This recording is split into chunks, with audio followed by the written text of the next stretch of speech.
Gusto mo bang hahabulin kanya lalo at ikaw lang ang mamahalin niya habang buhay at hindi na siya maghanap ng iba? Ang ritual na ito ay para lang sa taong maniniwala.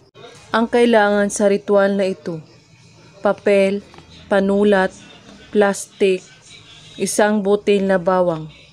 Pwede mo ito gawin sa iyong karelasyon o ka-LDR. At magugulat ka na lang sa magiging resulta nito dahil hahabulin ka sa taong ginawan mo nito.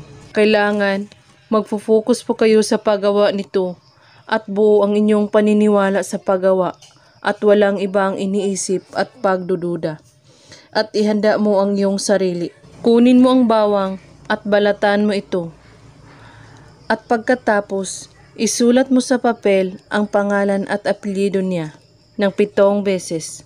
At kunin mo ang bawang na binalatan at ilagay mo ito sa gitna ng papel.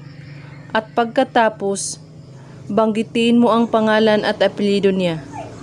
At sabihin mo, hahabulin mo ako at iparamdam mo sa akin kung gaano mo ako kamahal. 7 beses mo ito ulit-ulitin. At pagkatapos, ibalot mo ang bawang sa papel at ilagay ito sa plastic na maliit at ilagay ito sa inyong damitan or cabinet. Kinabukasan, kunin mo ito at ibawon ito sa lupa. Kapag sumibol ang bawang, ay matutuwa ka na dahil unti-unti nang matutupad ang iyong mga kahilingan sa buhay. At hayaan mo lang ito. Gawin ito sa Friday lamang, kahit anong oras at araw. Basta't buo ang inyong paniniwala sa paggawa at walang ibang iniisip at pagdududa. At kung may katanungan po kayo ay magko-comment lang po sa baba. Maraming salamat sa panonood. May God bless us all.